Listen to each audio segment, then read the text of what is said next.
On va se lever, si vous voulez bien, devant le Seigneur et on va aller dans la parole de Dieu ce matin, dans l'Ancien Testament. Dans le livre du Deutéronome, nous allons lire un passage, un verset particulièrement très important. Deutéronome chapitre 23. Deutéronome 23, nous lirons un seul verset, le verset 14. Le verset 14 de Deutéronome chapitre 23. Nous voyons aujourd'hui la vie personnelle du chrétien. Quelle sorte de vie, donc, nous devons avoir comme chrétiens? Ici, le Seigneur déclare, « Car l'Éternel, ton Dieu, marche au milieu de ton camp pour te protéger et pour livrer tes ennemis devant toi. Ton camp devra donc être saint, afin que l'Éternel ne voie chez toi rien d'impur et qu'il ne se détourne pas de toi. » Je vais relire. « Car l'Éternel, ton Dieu, marche au milieu de ton camp pour te protéger et pour livrer tes ennemis devant toi.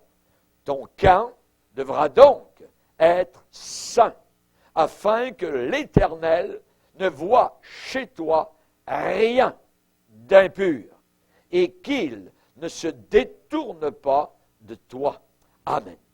Amen. Seigneur, nous te bénissons et nous voulons te glorifier pour ta sainte parole. Que ce pain de vie ce matin étalé sur ta table merveilleuse, Seigneur, puisse nourrir nos âmes.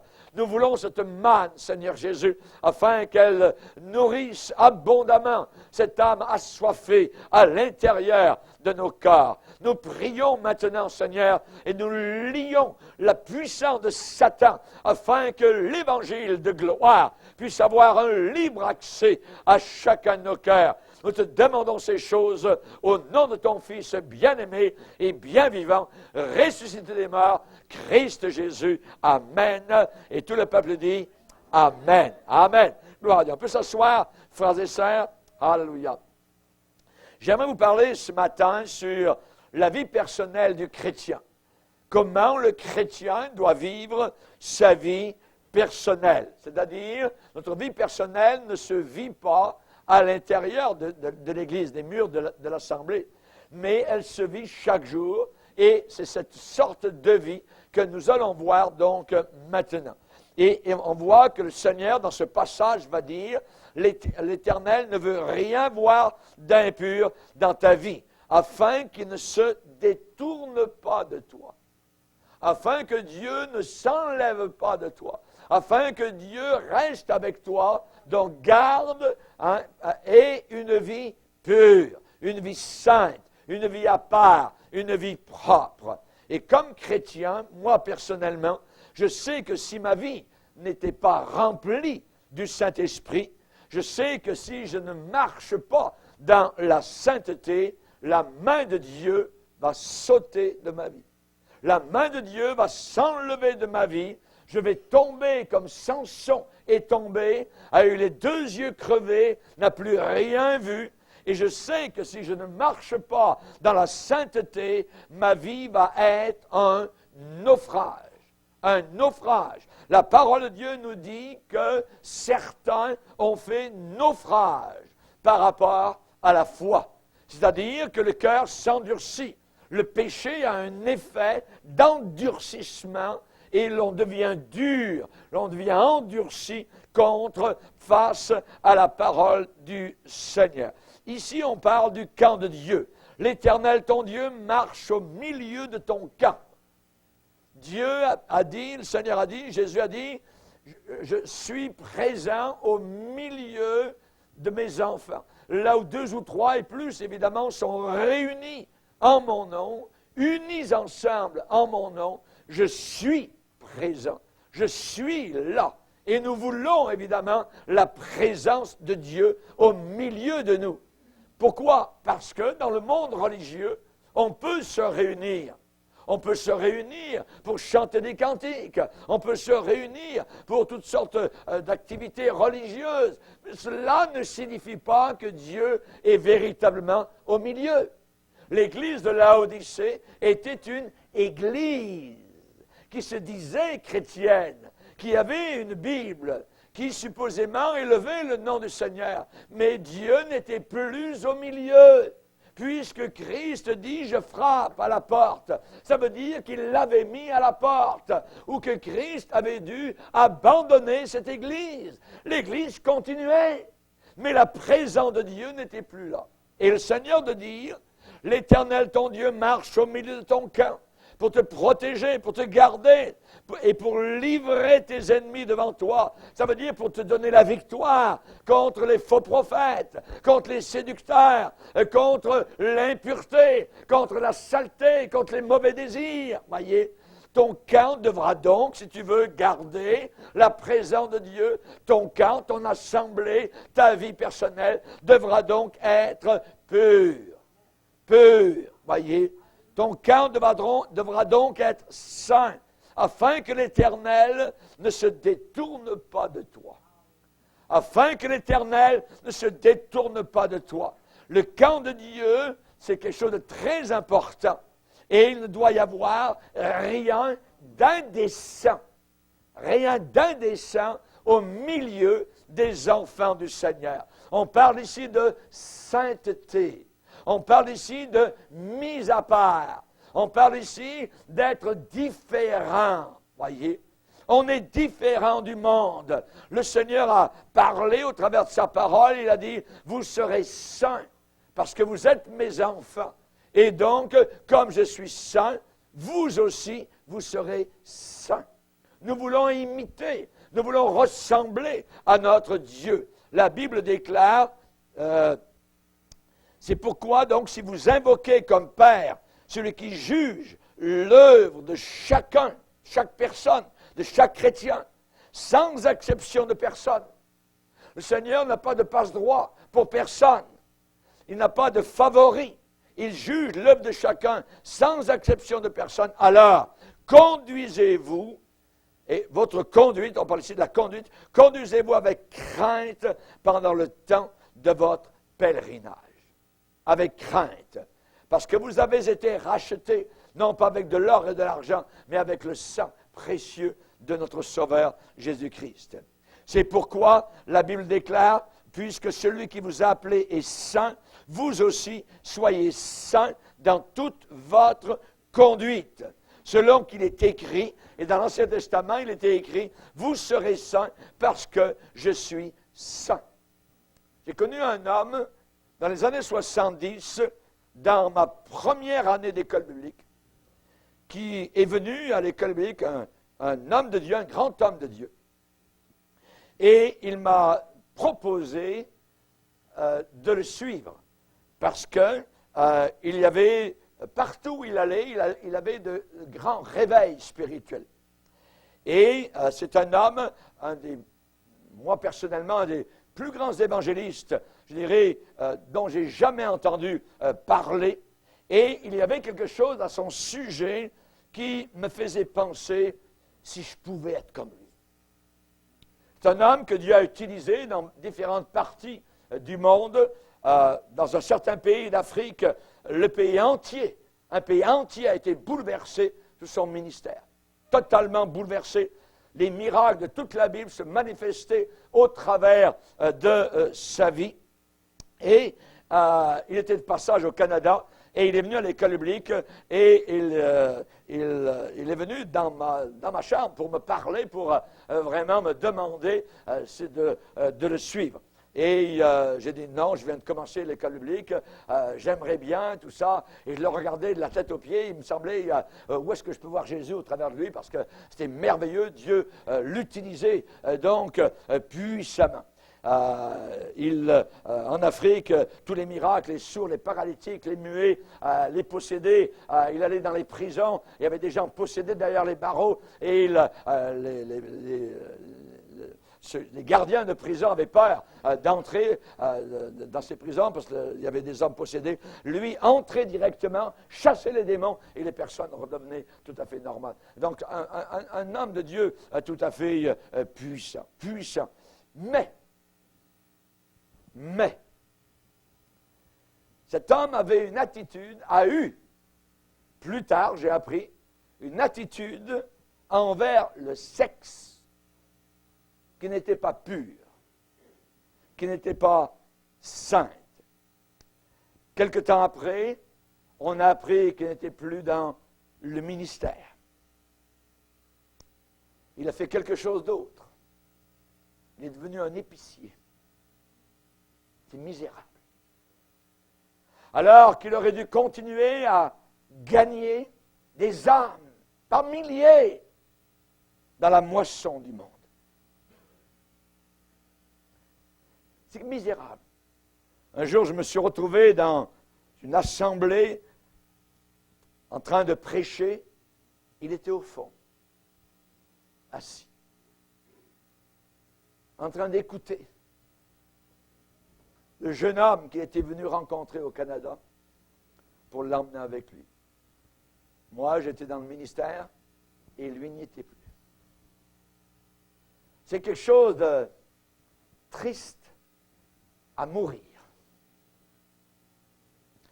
Pour un autre, homme de Dieu, l'argent. Un homme de Dieu mettait de l'argent de côté, mais cet argent n'était pas à lui. Exclu du ministère. Un autre qui, lui, aimait bien la bouteille. Aujourd'hui, il n'est plus dans le ministère. Il est assis quelque part dans le monde. Chers amis, la vie personnelle du chrétien, du pasteur, de l'homme de Dieu, de l'évangéliste, c'est très important. Afin que je ne me retire pas de lui.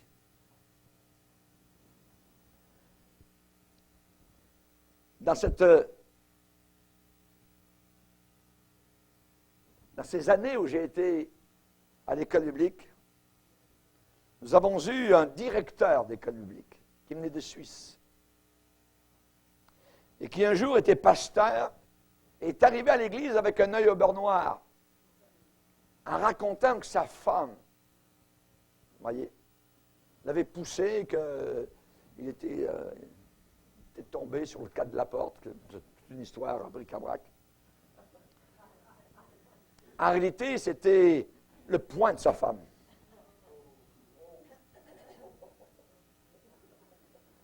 Parce que ce directeur d'école biblique avait des relations avec une jeune fille étudiante à l'école biblique. Terminé le ministère. Il a dû s'en aller. La vie personnelle du chrétien, c'est très important. On ne devrait pas être surpris, parce que la Bible dit, la sainteté convient à ta maison. Ce qui est convenable pour la maison de Dieu, c'est la sainteté, et non pas l'ordure, non pas l'impureté, non pas la légèreté.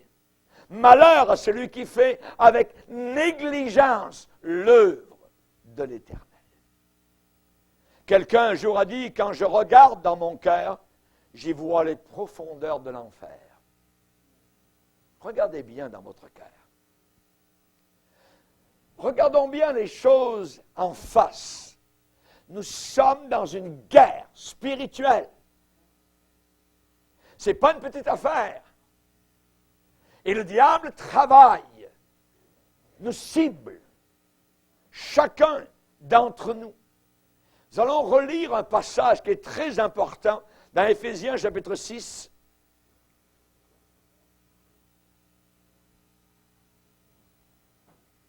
Où il est dit au verset 12, « Car nous n'avons pas à lutter contre la chair et le sang. » Alors, si on ne lutte pas contre la chair et le sang, contre qui luttons-nous? Mais nous luttons, nous combattons contre les dominations, contre les autorités, contre les princes. Il y a des princes. Quels princes? Les princes de ce monde de ténèbres. Voilà la lutte contre les esprits méchants dans les lieux célestes. C'est pourquoi prenez toutes les armes de Dieu afin de pouvoir résister dans le mauvais jour et tenir ferme après avoir tout surmonté. Satan sait très bien quel déshonneur, quelle honte cela va apporter au nom du Seigneur s'il peut faire tomber un pasteur, tomber un couple, tomber un chrétien. Nous avons connu au travers de notre ministère dans une certaine église un couple qui était très ami avec un autre couple de l'église. Et au restaurant, c'était régulier, tous les dimanches, ils étaient là. Au début, les deux couples venaient aux 2 réunions du dimanche. Ensuite, ils ont commencé à venir seulement une réunion le dimanche matin. Et le soir, ils ont dit, on va voir de la communion fraternelle à la maison, chez l'un, après chez l'autre, ou au restaurant, ainsi de suite. Pour faire l'histoire courte, c'est qu'un beau jour, ils ont échangé. Ça a été un scandale. Ça a été terrible. Les 2 familles ont été pulvérisées littéralement par la puissance de Satan.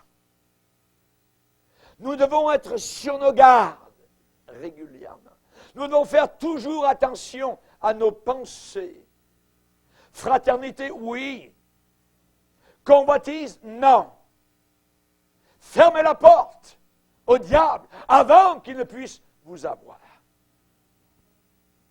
Nous servons un Dieu saint et nous devons être saints. L'obéissance vaut mieux que quoi? L'obéissance vaut mieux que les sacrifices. Car la désobéissance égale occultisme. C'est aussi pire que d'adorer le diable, la désobéissance. C'est pour moi qu'il le déclare dans 1 Samuel 15, 22. Vous savez qu'un Dieu saint demande l'obéissance. Qu'un Dieu saint va punir tôt ou tard la transgression et le péché. Souvent, nous citons aux autres en disant, ne vous y trompez pas, ce qu'un homme sème, il le récoltera. Mais nous aussi, ce que nous semons, nous allons le récolter. Nous allons le récolter. Ce verset est aussi pour nous. Voyez? Nous, les chrétiens, nous sommes le temple du Dieu saint. Ne savez-vous pas, va dire l'apôtre Paul, que vous êtes, que votre corps est le temple du Saint-Esprit? Que vous avez été racheté à un grand prix, que vous ne vous appartenez pas à vous-même, mais vous appartenez à celui qui vous a acheté. Racheté. Votre corps est le temple du Saint-Esprit. C'est impressionnant de penser comment nous devons marcher en sainteté de vie. L'Évangile, c'est une alliance sainte. L'Évangile, c'est une bague au doigt, autant que votre bague de mariage. Vous êtes liés en alliance avec le Seigneur. L'Évangile, c'est une consécration sainte. La Bible nous parle du sang de Jésus, le sang de l'alliance. La Bible déclare dans Hébreux chapitre 10 et au verset 29, on nous parle encore d'alliance. Et qu'est-ce que l'on nous dit là? On nous dit dans Hébreux 10, 26, de quel pire châtiment pensez-vous que sera jugé digne celui qui aura foulé aux pieds le Fils de Dieu, qui aura tenu pour profane le sang de l'alliance par lequel il a été sanctifié. Sang de l'alliance. Nous sommes en alliance. Et l'alliance avec laquelle nous sommes est une alliance sainte. Nous prêchons un évangile saint. Ce n'est pas un petit évangile, j'en fais ce que je veux, tout ça, c'est merveilleux. Oui. C'est un évangile saint. Un évangile qui sort du cœur de Dieu, et ce Dieu est un Dieu saint. Paul va écrire à Timothée en disant, Dieu nous a sauvés et nous a adressé une, pas vocation, pas un appel, une sainte vocation. Une sainte vocation.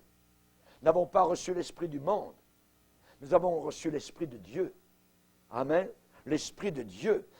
Et cet esprit s'appelle le Saint-Esprit.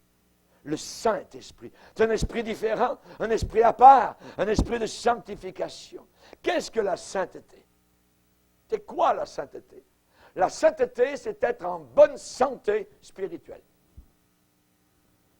Murray McCheyne déclare, un Écossais qui est mort à l'âge de 29 ans. Et à 18 ans, ce jeune homme était totalement indifférent à Dieu, à la Bible, ainsi de suite. Puis, il y a eu la mort de son frère plus âgé, son frère qui s'appelait David. Et Robert Murray McCheyne a été bouleversé par la mort de son frère plus âgé. En une semaine, il a été convaincu de péché, s'est repenti, s'est converti. Savez-vous comment il a appelé son frère? Mon saint frère David. My holy brother David. Mon saint frère. Il ne disait jamais mon frère David, mon saint frère David. Pouvez-vous imaginer un frère qui était tellement saint dans sa maison que son autre frère Robert ne pouvait pas l'oublier et il l'appelait mon saint frère. Mon saint frère. Est-ce qu'on pourrait parler de ma sainte sœur, de mon saint frère? Êtes-vous un saint frère? Êtes-vous une sainte sœur? C.H. McIntosh déclare en disant « Être saint, c'est être comme Jésus. » Être saint, c'est être comme Jésus. Ça veut dire être saint dans chaque aspect de notre vie. Êtes-vous comme Jésus? Il y a du chemin à faire pour certains. On a tous du chemin à parcourir. Et nous chantons dans l'Église du Seigneur, être comme Jésus, être comme Jésus. C'est bien là tout mon désir. J'espère que c'est votre désir. C'est mon désir. Le long du chemin jusqu'au jour divin, c'est bien là tout mon désir. Être comme Jésus. Si vous ne savez pas quoi faire dans une situation, posez-vous toujours la question, que ferait Jésus à ma place? Que ferait Jésus à ma place? Premièrement, comment vivre la vie personnelle du chrétien? Pensons à notre esprit, à nos pensées. Dieu va plus loin que nos actions. Dieu va jusqu'au creux de nos pensées. Ce qui se passe à l'intérieur de notre tête, entre nos deux oreilles, le Seigneur le voit, le connaît. La Bible dit, si nous marchons dans la lumière, comme il est lui-même dans la lumière, alors nous sommes en communion l'un avec l'autre. Nous sommes en communion. Si, d'une condition, je peux marcher dans la lumière, mais je peux aussi marcher dans les ténèbres. Mon choix, c'est personnel. Marchez-vous dans la lumière? Est-ce que votre conscience, je dis bien votre conscience, est claire devant le Seigneur Jésus-Christ? Dans Éphésiens, chapitre 5, on nous parle de la lumière. Et particulièrement, il est dit dans ce passage où l'on voit le mot lumière revenir au moins 5 fois. Autrefois, vous étiez ténèbres. Et maintenant, vous êtes quoi? Maintenant, vous êtes lumière dans le Seigneur. Éphésiens, chapitre 5, 5, verset 8. Autrefois, vous étiez ténèbres. Maintenant, vous êtes lumière dans le Seigneur. Donc, marchez comme des enfants de lumière. Car le fruit de la lumière consiste en toutes sortes de bonté, de justice et de vérité. Examinez ce qui est agréable au Seigneur. Ne prenez point part, ça veut dire ne participez pas, ne prenez point part à quoi? Aux œuvres infructueuses des ténèbres. Mais qu'est-ce qu'il faut faire? Plutôt, condamnez-les. N'ayez pas peur. Condamnez les œuvres des ténèbres. Au verset 7, il est dit, n'ayez donc aucune part avec eux, avec les fils de la rébellion. Ne participez pas à leurs œuvres. N'ayez pas de participation, ne les encouragez pas dans leurs mauvaises œuvres. Notre esprit, nos pensées. Est-ce que je marche dans la lumière? Est-ce que ma conscience est claire avec le Seigneur Jésus-Christ? L'apôtre Paul a dit, je sers Dieu avec une conscience pure. Si j'ai mauvaise conscience, là j'ai un problème. Il faut absolument que je confesse la chose parce qu'il y a quelque chose qui se met en blocage. C'est comme un tuyau bouché. Paul dit, je sers Dieu avec une conscience bonne.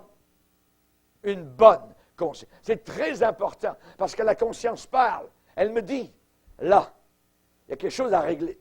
Là, le Saint-Esprit ne peut pas bénir.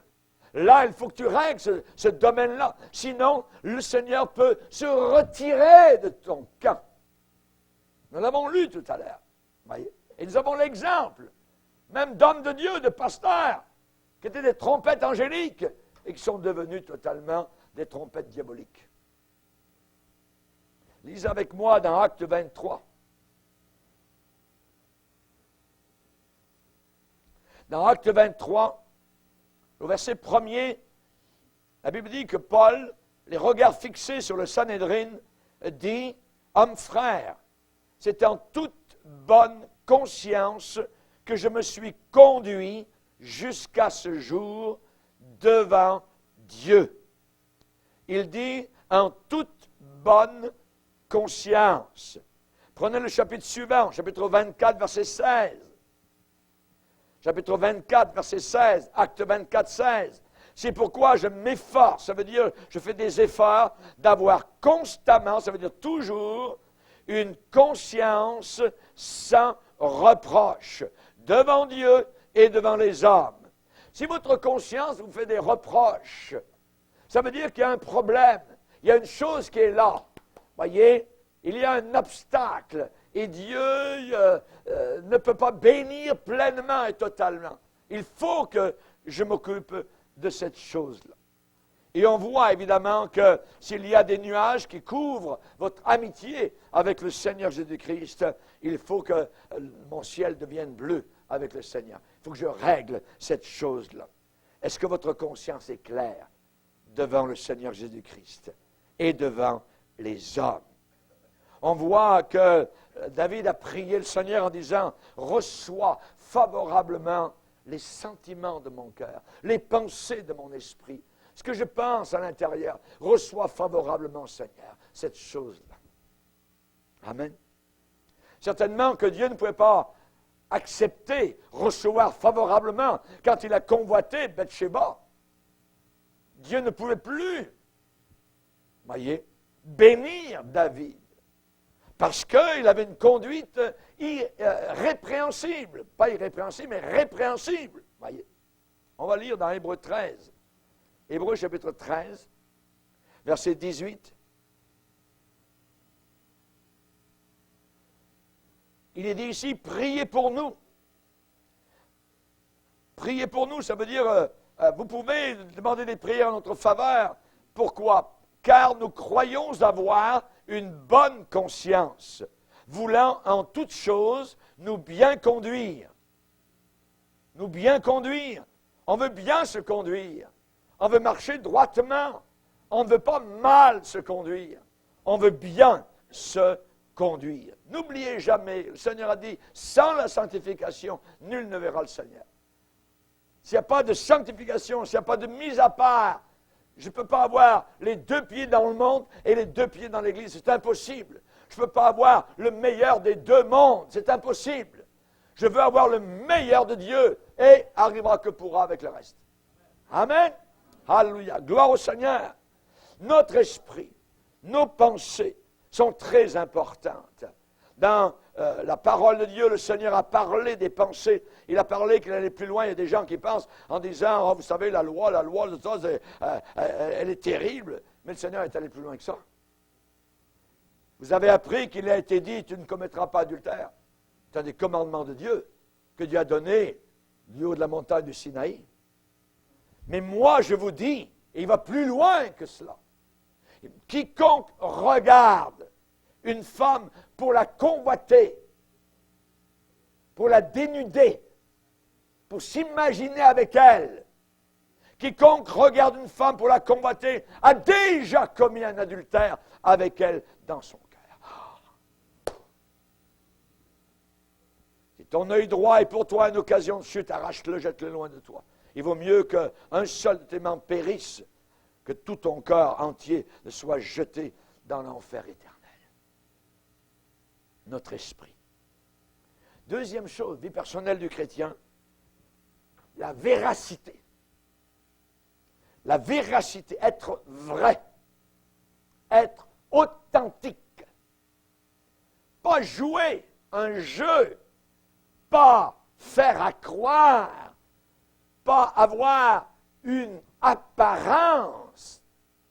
Non, être vrai, être authentique.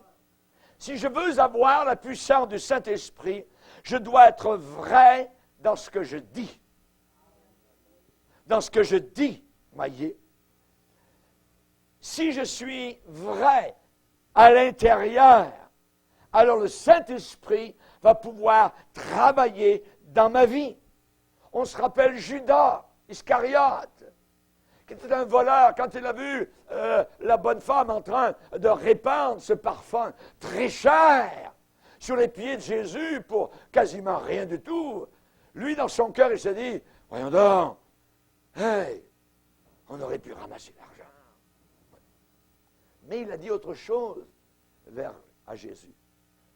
On aurait pu, Seigneur, lisez avec moi dans Jean 12. Jean 12. Jean 12.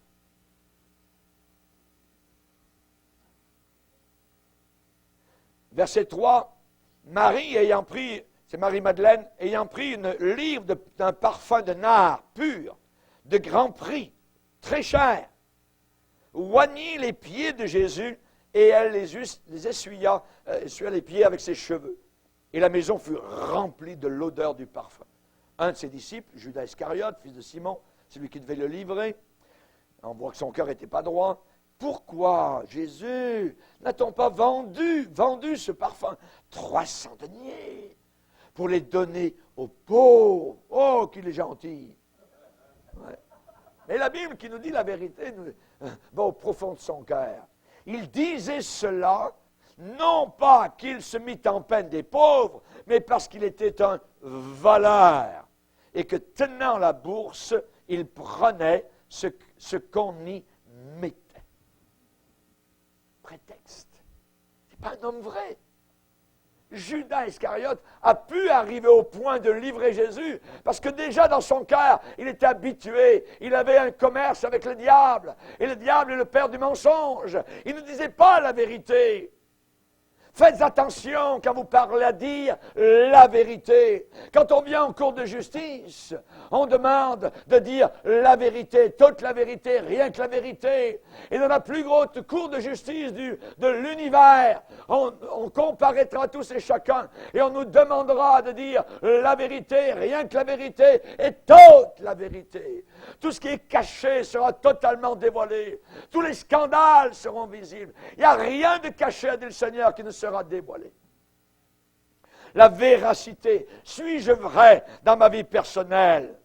Suis-je vrai avec mon épouse? Suis-je vrai avec mon mari? Êtes-vous saint dans le domaine de la véracité? Vous savez, Jésus a eu affaire à la pire race, les pires rats, les pires vipères, qui s'appelaient scribes, pharisiens, hypocrites. Il faisait ces gens-là pour l'apparence des œuvres, voyez, de prière, de ceci, de cela. Ils aimaient avoir la première place. Regardez-moi, j'arrive, voyez. Vous savez, ces pasteurs qui arrivent, là, ils sont derrière le rideau, voyez, comme sur une scène de cirque. Et tout d'un coup, il a la musique. Et nous vous présentons, pasteur, bam, bam, monsieur arrive, il saute d'un côté de l'autre. Oh, oh, oh, oh, oh, oh. Hey, où est-ce qu'on est? Est-ce qu'on est dans l'église du Seigneur, dans un cirque, dans un théâtre? Où sommes-nous? Voyez, où sommes-nous? Lisez avec moi dans Matthieu 23. Matthieu 23.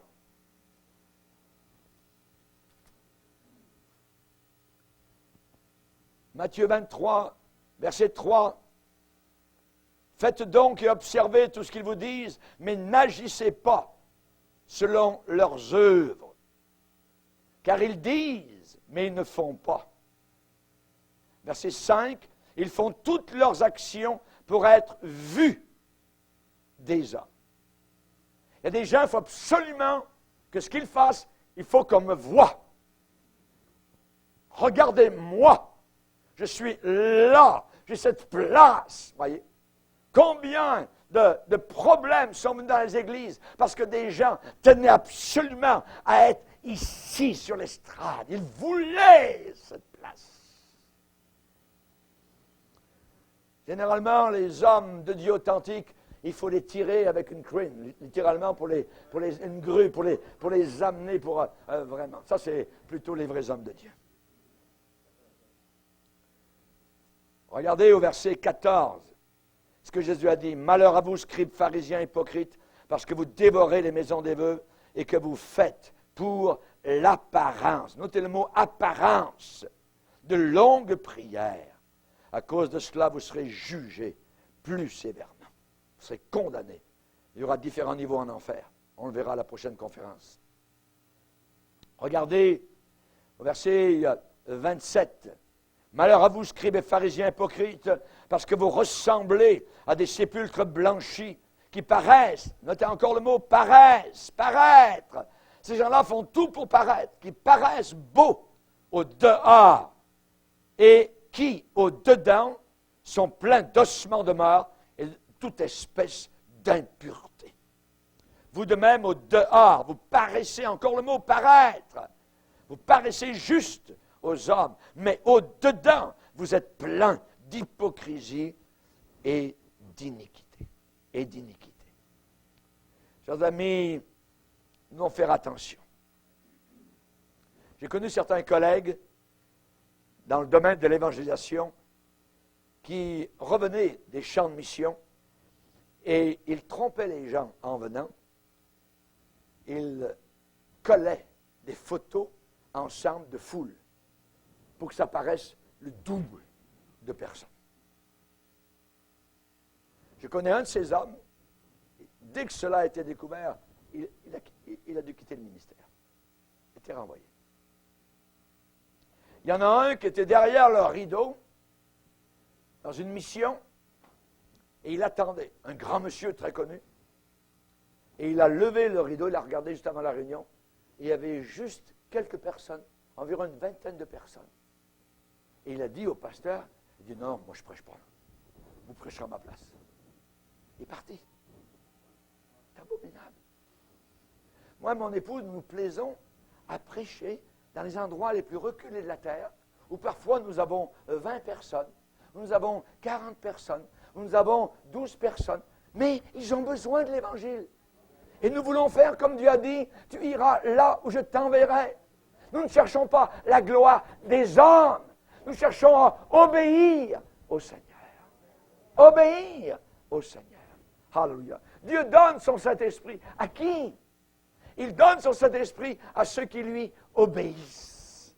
Obéissent. C'est très important d'obéir. Nous savons que lorsque l'apôtre Paul a pris sa plume prophétique et a parlé de la fin des temps, il a dit que les gens auront l'apparence de la piété. Juste une apparence. Mais ils ne seront pas pieux. Durant la semaine, la vie personnelle, c'est dans le monde. Ça fait n'importe quoi, ça convoite, ça regarde, ça, hein, la porno, tout ce que vous voulez, ainsi de suite. Comment Dieu peut-il bénir? L'intégrité, ça veut dire être à l'intérieur ce que je suis à l'extérieur. Et être à l'extérieur ce que je suis à l'intérieur. Lisez avec moi dans le psaume 17. Dans le psaume 17, au verset 3, David va dire, Seigneur, si tu sondes mon cœur, si tu le visites la nuit, si tu m'éprouves, tu ne trouveras rien. Ma pensée n'est pas autre, n'est pas différente que ce qui sort de ma bouche. À la vue des actions des hommes, fidèles à la parole de tes lèvres, je me tiens en garde contre la voie des violents. Mes pas sont fermes dans tes sentiers, mes pieds ne chancellent pas. Voulez-vous ne pas chanceler? Soyez intègres. Soyez vrais. Soyez authentiques. Soyez purs dans vos pensées. Nous ne vivons pas dans un rêve, nous les chrétiens. Nous vivons dans la réalité.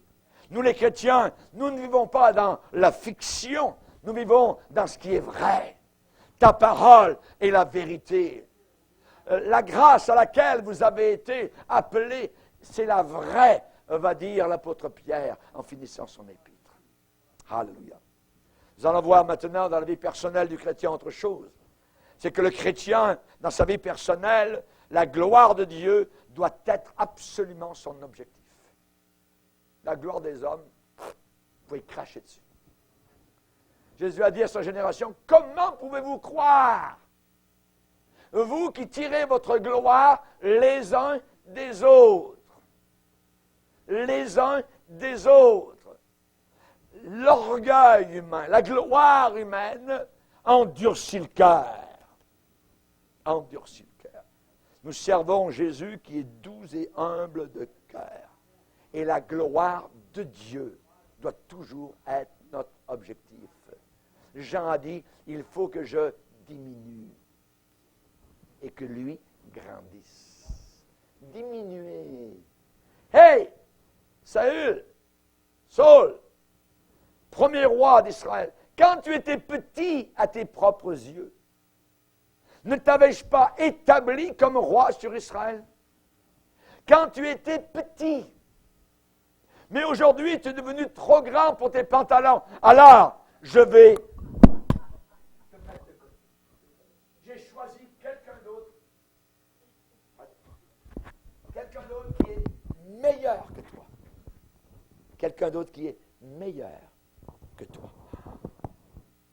La gloire de Dieu doit être notre objectif. Dans 1 Corinthiens chapitre 10, il est dit, soit que vous mangiez, soit que vous buviez, soit que vous fassiez quelque chose d'autre, faites tout pour la gloire de Dieu. Faites tout pour la gloire de Dieu. Vous ne pouvez pas allumer une cigarette pour la gloire de Dieu. Vous ne pouvez pas allumer un joint ou prendre la drogue ou être sur la salle de danse le samedi soir pour la gloire de Dieu. Vous ne pouvez pas convoiter l'autre chrétienne là-bas dans l'église pour la gloire de Dieu. Parfois, en prêchant l'Évangile, en entendant l'Évangile, en témoignant même le nom du Seigneur, il peut nous arriver qu'on peut mélanger nos désirs pour une gloire personnelle. Pour une gloire personnelle. L'apôtre Paul dit, il y en a qui prêchent l'Évangile, mais pour me créer du trouble. Est-ce qu'on peut prêcher l'Évangile pour créer du trouble à quelqu'un d'autre? Oui. C'est déjà arrivé. Regardez dans Philippiens 1. Vous savez, le cœur de l'âme est tordu. Philippiens, premier chapitre, verset 15. Quelques-uns, il est vrai, prêchent Christ. Bravo! Prêche Christ. Prêche Jésus. Oui. Mais attention. Quelques-uns, il est vrai, prêchent Christ par envie. La motivation qui est derrière leur prédication, c'est la jalousie. Par envie et par esprit de dispute. Mais d'autres prédicateurs le prêchent avec des dispositions bienveillantes. Donc, on peut faire la bonne chose, qui est de témoigner, prêcher l'Évangile, mais pour des mauvais motifs. Et on peut le faire aussi avec de bons motifs. Parfois, vous pourriez arriver à être horrifié en venant à l'Assemblée, devant les pensées qui sont en train de passer devant vous. Vous êtes en pleine assemblée. Vous êtes en train de louer le Seigneur. Les autres sont en train d'adorer le Seigneur. Et vous êtes en train de penser à des choses horribles. Horribles. On peut penser à soi-même. On peut penser à ce que les gens pensent de nous. On peut penser à la voisine qui est là-bas, au bout de l'allée. On peut penser à la voiture qui est dans le parking. Ah tiens, l'autre, il a acheté une voiture neuve cette semaine. Ah ouais, moi, je me traîne encore avec mon bateau, tout ça. Hein? Oui. On peut être dans l'assemblée. On peut avoir toutes sortes de choses dans la tête. Il faut se concentrer sur le Seigneur. Il faut se concentrer sur Jésus. Parce que vous-même, vous pouvez vous jouer des tours. Et le diable peut évidemment travailler là-dessus. Être honnête et transparent dans le domaine de l'argent. Très important. Judas ne l'était pas. Ça l'a amené jusqu'au fond de l'enfer, où il est encore aujourd'hui actuellement. Reçois, Seigneur, favorablement les sentiments de mon cœur, les pensées de mon cœur. Vous dites, ça peut être autre chose. Personne ne connaît cette chose-là. Ah oui, vous pensez? Mais le Seigneur connaît. Et le Seigneur est capable de révéler en pleine nuit et de montrer la chose affreuse qui a été accomplie durant la semaine. Dieu est capable de montrer en couleur exactement ce qu'un chrétien a fait durant la semaine. Ça peut être dans un motel, ça peut être derrière la banquette d'une voiture, n'importe quoi. Psaume 33. Psaume 33, verset 13. L'Éternel regarde, oh tiens, il regarde. Il regarde du haut des cieux. Il voit tous les fils de l'homme. Du lieu de sa demeure, il observe. Ça, c'est un regard très attentif. Il observe. Qui? Tous les habitants de la terre. Lui qui forme leur cœur à tous, qui est attentif à toutes leurs actions. Dieu voit tout. Dieu voit tout. Est-ce que vous jouez à des jeux? Est-ce que vous payez vos impôts? Est-ce que vous rognez sur les barres? Comment êtes-vous? La Bible me parle des impôts. Payez vos impôts, rendez à César ce qui est à César et à Dieu ce qui est à Dieu. Faites tout pour la gloire de Dieu. David a dit, je ne manquerai de rien. Je ne manquerai de rien. Avez-vous manqué de quelque chose? A posé comme question Jésus à ses disciples qui sont revenus d'une série de réunions, de missions. Non, on n'a rien manqué. Avec Jésus, vous ne manquez de rien. Vous avez tout avec le Seigneur. C'est ceux qui désobéissent qui manquent. Clément d'Alexandrie a déclaré, un des pères de l'Église, la richesse est une vipère. Mais c'est une vipère inoffensive si un homme sait comment la prendre. Mais s'il ne sait pas, cette vipère va s'enrouler autour de sa main et le piquer. Il y a certains chrétiens, certains hommes de Dieu qui ont tendance, je dirais, à penser, parce qu'ils sont bien connus, très connus, « Ah, moi je suis supérieur aux autres. » No way. Il n'y a personne qui est supérieur aux autres. Qui de nous n'a pas ressenti un jour ou l'autre la jalousie, l'envie par rapport à quelqu'un d'autre qui a une meilleure voiture, un meilleur vélo, un meilleur diplôme, ainsi de suite. C'est facile de devenir compétitif. Compétitif. Être compétitif, en réalité, le vrai mot, c'est jaloux.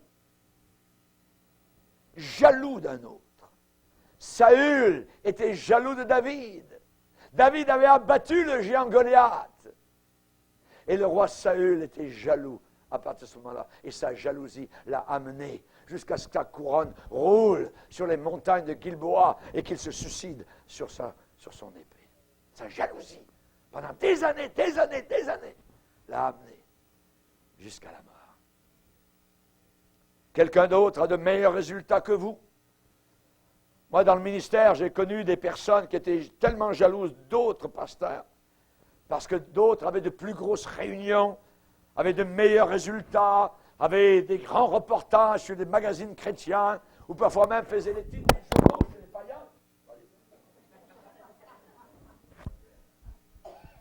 Il va falloir resserrer les tenailles là, de mon petit micro.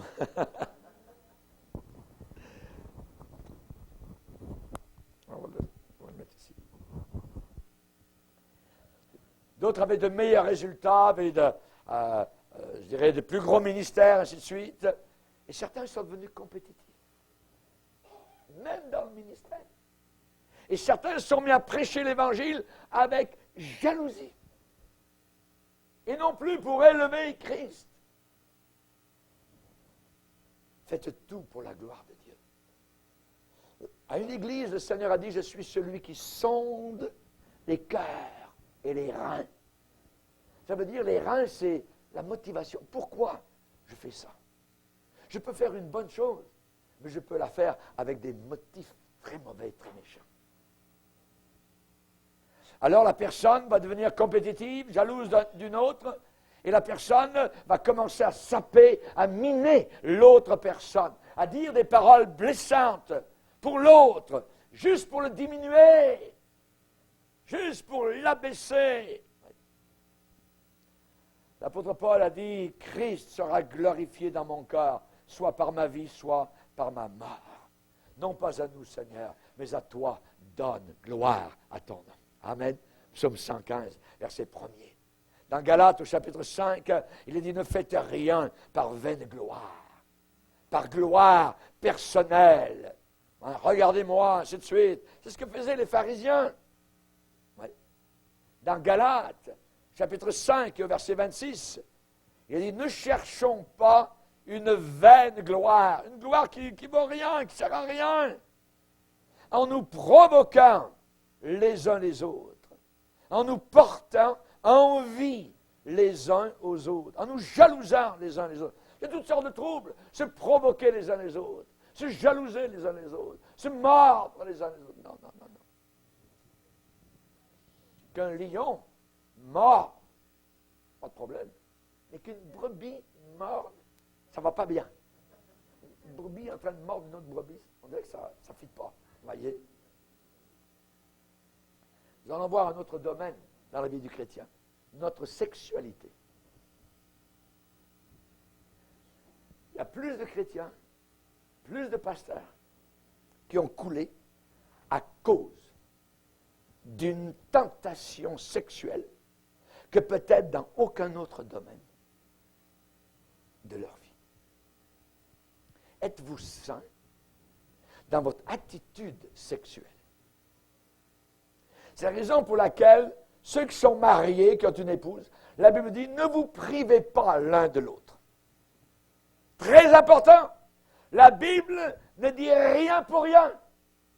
Ne vous privez pas l'un de l'autre. Êtes-vous saint dans votre attitude sexuelle? Garde ton cœur plus que toute autre chose, parce que de lui viennent les sources de la vie. C'est un sujet délicat, mais il faut en parler. Ne dites jamais que vous ne serez pas tenté. Non. Dans l'Église, nous devons avoir toujours un regard propre et pur. C'est très important. Vis-à-vis des jeunes filles, nous devons regarder les jeunes filles avec pureté. La femme d'un autre avec pureté. Très important. Nous devons faire attention aux vêtements extérieurs des femmes. J'en parle parce que ça vient sur le sujet. Les pantalons serrés, très serrés pour les femmes. Nous n'en voulons pas ici. Quand vous avez devant vous, vous êtes à l'arrière, et vous avez devant vous une femme qui a le pantalon serré, que vous voyez quasiment la culotte qui déborde, le bonhomme qui est derrière ça, il ne vient pas dans l'église pour voir cela. Il vient pour adorer Dieu. Il ne veut pas encore voir ce qu'il voit parmi les païennes. Écoutez-moi bien. Et durant l'été, nous voulons des choses convenables qui couvrent.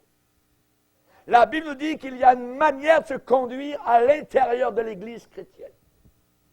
Sinon, Dieu va dire, je peux me retirer. Tu veux vivre comme les païennes, tu veux t'habiller comme les païennes. Vas-y. Notre sexualité, sujet délicat, savoir s'habiller. Savoir s'habiller. Être modéré. Il n'y a aucun homme qui ne sait vraiment comme il est mauvais jusqu'au moment où il essaye d'être bon. Essayez cette semaine d'être totalement pur, propre. Vous allez savoir combien vous êtes impur. Je répète la phrase, elle ne vient pas de moi, mais je l'ai trouvée belle. Aucun homme ne connaît comme il est mauvais jusqu'au moment où il essaye d'être bon. D'être bon. C'est une idée totalement stupide et fausse que de dire, vous savez, oh, les bonnes personnes, les gens remarquables, ils ne savent même pas ce qu'est la tentation.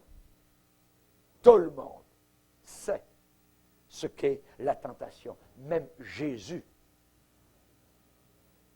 Il faut surveiller notre moi intérieur. Notre moi intérieur. Joseph a été tenté sans commettre le péché. Il est un symbole de Christ dans l'Ancien Testament. La bonne femme l'a dit, viens dans ma chambre. Elle a dit, non, non, madame, comment commettrais-je un aussi grand péché et pécheresse contre Dieu? Paul a écrit à Timothée, jeune pasteur, fuis, F-U-I-S. Sois un fuyard, fuis les passions de la jeunesse. Fuis les passions de la jeunesse. Dans certaines situations, quand nous savons que la tentation est présente, nous devons la fuir aussi vite qu'une gazelle. Amen. Vous m'aimez encore? Alléluia. J'aimerais vous dire, j'ai écrit un livre il y a quelques années et j'ai trouvé un poème d'un beau pasteur qui s'appelait Jean-Claude Guillaume et je vais vous le lire. Ça s'intitule Ballade à Diotrephe. Vous ne savez pas qui est Diotrephe? Lisez-la, on va le lire après. Ouais, Jean 3. 3 Jean, pardon. 3 Jean. Troisième épître de Jean. Troisième épître de Jean, verset 9. C'est Jean, l'apôtre de l'amour, imaginez. L'apôtre béni, qui était au pied de la croix quand Christ est mort à Golgotha. J'ai écrit quelques mots à l'Église, mais, verset 9, troisième épître de Jean, verset 9, mais Diotrephe, qui aime, qu'est-ce qu'il aime? Qui aime à être le premier parmi eux, ne nous reçoit pas. Oh, il ne voulait pas recevoir l'apôtre Jean. C'est pourquoi, si je vais, je rappellerai les actes qu'il commet en tenant contre nous de méchants propos. Non content de cela, il ne reçoit pas les frères, et ceux qui voudraient le faire, il les en empêche et les chasse de l'Église. Verset 11. Bien-aimé, n'imite pas le mal, mais le bien. Celui qui fait le bien est de Dieu, celui qui fait le mal n'a pas vu Dieu. Diotrephe, qui aime être le premier, il aime l'estrade. Il avait l'esprit des pharisiens, qui aimaient être les premiers. Si vous relisez dans Matthieu 23, l'expression être le premier revient très souvent. Et c'est Jésus lui-même qui en a parlé. Qu'est-ce que le Seigneur déclare? Il va dire, ils aiment la première place dans les festins et les premiers sièges dans les synagogues. Ils aiment être salués dans les places publiques, à être appelés par les hommes, Rabbi, Rabbi, bonjour monsieur, bonjour pasteur, bonjour monsieur le curé, bonjour monsieur le pape. Voilà. Ils aiment être salués le premier. Oui. Orgueil. Lisant à l'heure vespérale, le soir, au fil du Nouveau Testament, j'appris l'histoire du scandale d'un chef d'église impénitent. Oh, Diotrephe, omnipotent, toi qui te prends pour Dieu le Père, ne sois donc point trop arrogant. Sonde ta profonde misère. Et ce fut la ronde infernale. Depuis lors, on en a vu tellement parmi la gente sacerdotale abriguer un rôle important. Être le premier, c'est tentant, mais il n'y a pas de mystère. L'orgueil est un péché patent. Sonde ta profonde misère. L'attirance pontificale s'exerce encore maintenant. Dans sa retraite féodale, Diotrephe est toujours vivant. Au sein de ton aveuglement, entends ma fervente prière. Reviens à ton Dieu repentant. Sonde ta profonde misère. Prince, toujours sur le devant, t'élevant par-dessus ton frère, prends garde au jour du jugement. Sonde ta profonde misère. Diotrephe, enflé d'orgueil. Enflé d'orgueil. Il y en a un qui aurait pu être enflé d'orgueil, c'est Paul. Il a été enlevé un jour, tchouk, au paradis. Premier ciel, deuxième ciel, troisième ciel, pof. Il arrive là. Il voit des choses, il redescend. On lui pose la question, qu'est-ce que tu as vu?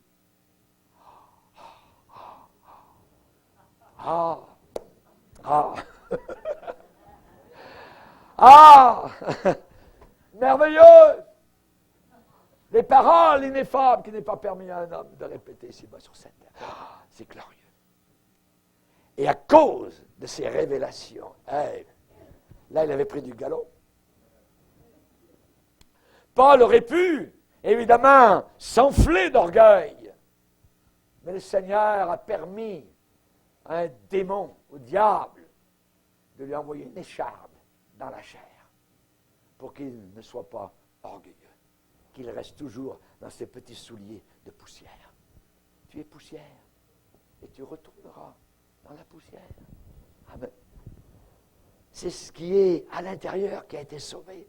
Mon âme, nous aurons un nouveau corps dans la gloire éternelle. Comment est ma vie personnelle? Amen. Comment est ma vie personnelle? On a besoin de la Bible, toute la Bible. On a besoin du Christ vivant. On a besoin de la puissance du Saint-Esprit. On a besoin de veiller et prier afin que nous ne tombions pas dans la tentation. Vous savez, une personne ne tombe pas dans le péché. Non. Une personne, il marche droit debout devant.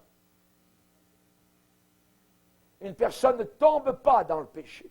Une personne, il marche droit devant. Nous sommes tentés. Notre niveau de sensibilité diminue, s'abaisse. Nous nous permettons d'avoir des frivolités, des pensées que nous ne devrions pas avoir. Et nous le savons, mais on le laisse aller. Et bien vite, nous avons pris un pas.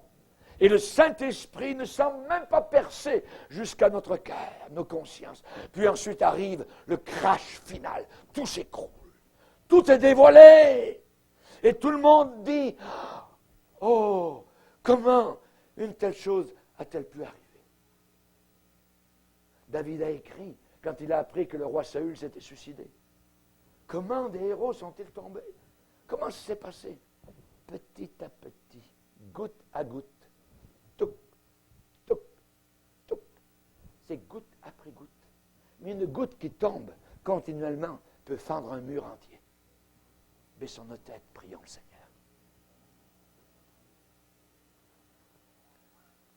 Seigneur, nous sommes devant toi. Et ce matin, Seigneur, nous te bénissons pour le Saint-Esprit qui nous aide à nous sonder, qui nous aide, Seigneur Jésus. Nous avons besoin de confesser nos péchés, car le sang de Christ est là, puissant, purificateur. Un homme qui mérite d'être repris, mais qui raidit son cou, sera brisé subitement et sans aucun remède. Nous connaissons des hommes et des femmes, nous en avons connu qui ont raidi, dont le cou s'est endurci, qui ont été pris. Ça a été un scandale.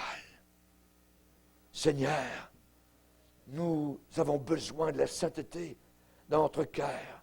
Nous voulons marcher dans la lumière du Seigneur.